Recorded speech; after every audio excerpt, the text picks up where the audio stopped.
World. Meanwhile, viewers, we're tracking some news coming in from Lebanon.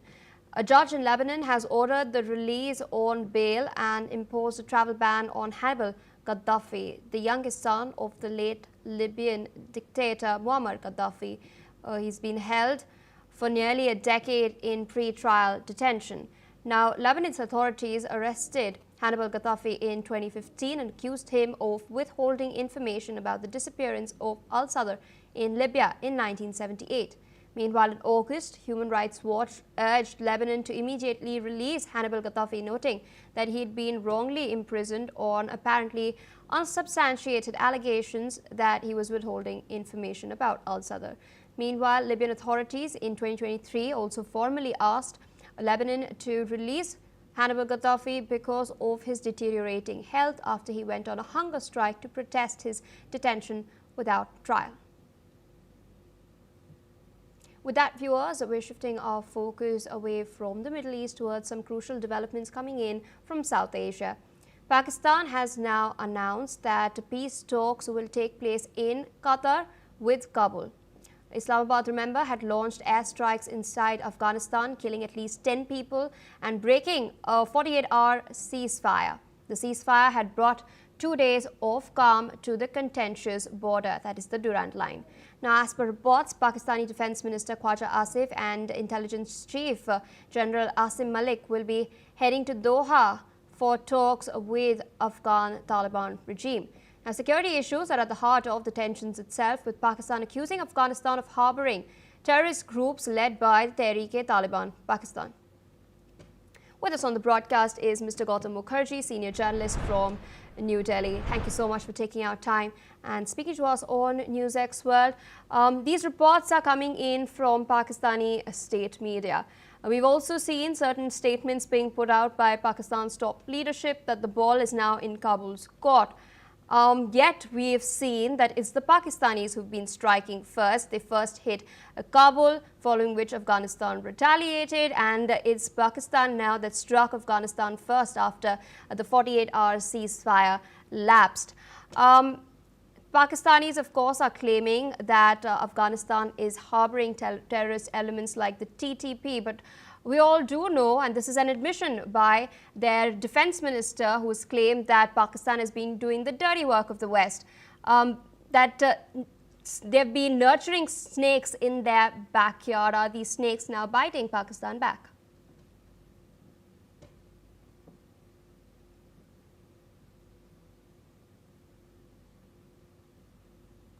Mr. Mukherjee, over to you. Yeah, well, as far as these talks go, I don't think you can expect very much.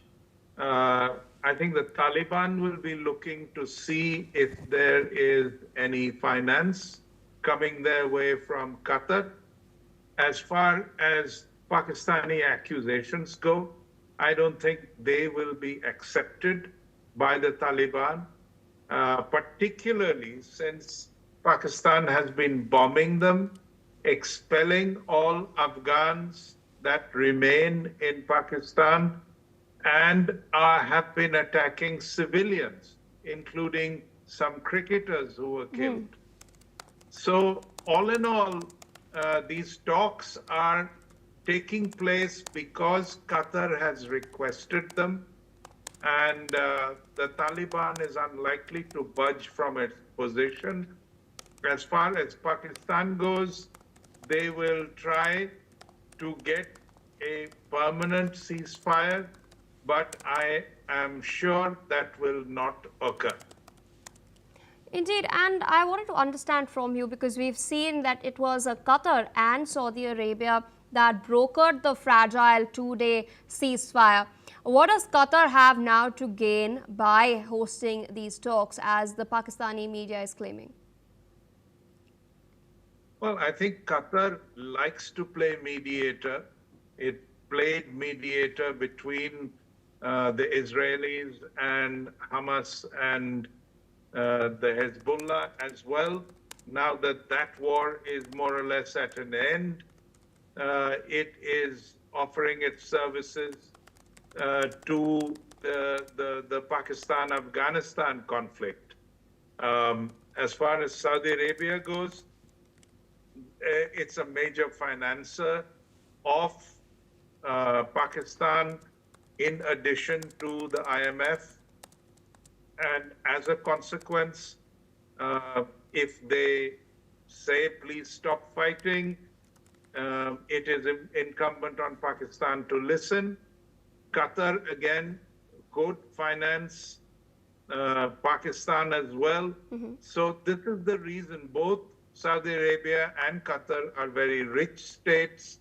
They're fellow Sunni states, just like Afghanistan and Pakistan. And they will say, look, two lots of Sunnis fighting each other is not good. Why don't you find a compromise? The compromise is very hard to arrive at because Pakistan is very keen on trying to wipe out all Taliban resistance, which is destined to fail. Many people before the Pakistanis have tried, including the Russians, the Americans, the British, and so on. So if anything is agreed to at all, it will be a fragile agreement that is likely to blow up in a short while again. Indeed, as you've pointed out, Afghanistan is known as the graveyard of empires. Meanwhile, experts would argue that Pakistan at the moment militarily is at its weakest point because of what we're seeing in Balochistan. The TTP attacks that are taking place in Khyber Pakhtunkhwa as well, the amount of equipment they've lost during Operation Sindoor too. So why is Pakistan still going ahead and striking Afghanistan first? Is it just that the claims that the Pakistani administration is making regarding the TTP, weeding out the TTP terrorists, are these ostensible claims, and are there any other motivations as well? Well, I think they're pretty desperate. Khyber Pakhtunkhwa is about to break away. The Balochis are about to break away. Both these areas have become very difficult for the Pakistani land forces, the armed forces to operate in. They're using airstrikes because their ground forces are being slaughtered in both places. In addition, the Taliban wing in Pakistan has been attacking in Lahore, Muridke, and Islamabad and other places. Reports say that the Pakistani army killed as many as 1,000 people in Lahore by using live ammunition. This will not go unrevenged, and Taliban will attack. So Pakistan is on the brink. It's having problems in POK and Gilgit-Baltistan as well.